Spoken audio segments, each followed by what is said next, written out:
Le problème que j'ai ici, c'est que j'ai une photo que j'aime, mais il y a des reflets sur le cadre. C'est normal, les vitres prennent les reflets, mais j'aime pas ça, ça met pas en valeur l'œuvre. Fait que ce que je vais faire, c'est que, puis on peut faire ça pour n'importe quelle circonstance, si vous avez par exemple un logo à plaquer sur un camion, donc toutes sortes de types de mock-up si on veut, puis où on voudrait plaquer des informations. Alors ce que je vais faire, c'est que ben, ça me prend une image correcte à plaquer sur cette image-ci. Donc, Dieu merci, j'en ai une, c'est celle-ci, voilà. Alors, donc, ce que je vais faire, c'est que je vais faire commande A dans mon image correcte, puis ensuite, je vais faire commande C, CTRL A, CTRL C. Je vais revenir dans mon image, là, qui est à ajuster. Je vais me faire un nouveau calque, tout simplement ici, en cliquant sur plus. Donc, on se crée un nouveau calque ici. Donc, ça va être ma retouche ce calque-là. Vous vous rappelez, j'ai copié l'information qui était dans l'autre image. Alors là, ce que je veux éviter de faire, c'est d'y aller un peu bancal, là, avec le commande T qui ne me donne pas un contrôle absolu. Fait que ce que je vais faire, c'est que je vais plutôt aller dans les filtres, puis je vais aller dans point de fuite. Là, ce que ça va faire, c'est que ça va me charger un nouvel écran ici. Et j'en ai un précédent ici, donc je vais l'effacer. Donc ce que je fais, c'est que je prends l'outil de création de plan dans le point de fuite, puis je vais essayer de trouver mes fuyantes. Alors par exemple, imaginons qu'on aurait un mur, donc on prendrait le haut, le bas du mur. Je vous explique. Ici, j'ai mon cadre, je donne un point ici, puis je m'en vais chercher la fuyante ici. Donc c'est important d'être quand même assez précis, de trouver des lignes droites dans la composition. Comme là, tu vois ici, moi je prends le cadre ici qui est droit. Donc ici, je fais ça et je vais jusqu'au point. Alors, j'essaie d'être le plus précis possible.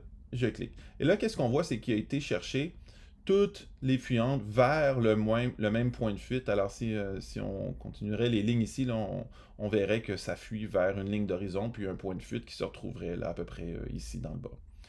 Et maintenant, ce que je fais, vous vous rappelez, j'avais copié l'information, donc je la colle ici, commande V, CTRL V. Alors, ça m'amène l'information que j'ai prise tantôt, que j'ai fait commande C. Je vais prendre l'outil de transform parce qu'elle est beaucoup trop grosse. Et vous verrez que lorsque je la mets à l'échelle, comme ça ici, lorsque j'arrive dans la perspective, oups, elle finit par se mettre dans la perspective. Donc, je vais arriver à un moment où est-ce que je suis vraiment par-dessus ma composition. Pour m'aider avec ça, je peux reprendre le petit carré de sélection ici et aller jouer sur l'opacité, puis réduire ou augmenter l'opacité pour me permettre de bien aligner mes lignes. Là. Comme là, je vois que, tu vois, je suis pas tout à fait dessus, donc je vais venir aligner un petit peu mes lignes ici. Je vais venir travailler peut-être point par point pour être vraiment précis avec mes choses. Donc, dans mon cas, c'est important d'être précis. Dans le vôtre, si vous alignez un logo ou une affiche sur un mur, ça l'est peut-être moins. Ensuite, qu'est-ce que je peux faire aussi, c'est que lorsque je clique sur le carré de sélection, voyez-vous, j'ai une correction ici. Et ça, c'est quand même assez intéressant. Donc, je vais remettre ma luminosité à 100% et je vais activer ma correction ici. Il y a deux types de correction. Luminance, qui est pas pire, avouons-le. Sinon, on a activé ici, qui va activer toutes les corrections. Puis là, ça va vraiment se fusionner avec l'arrière-plan, de manière à ce que ce soit là, seamless, mais j'ai plus mes reflets. Donc, c'est ça que je voulais. Je pèse sur OK. Et là, ben, j'ai un nouveau calque ici avec ma correction. Donc, on en convient. On est content. On a ça sur un nouveau calque qui est là. Et puis bon, comme on a ça sur un nouveau calque, on peut peut-être aller faire des masques, faire quelques corrections de manière à mieux fusionner, peut-être baisser l'opacité un petit peu pour avoir quelques-uns des reflets qui pointent quand même pour ne pas que la situation soit trop exagérée, trop appuyée.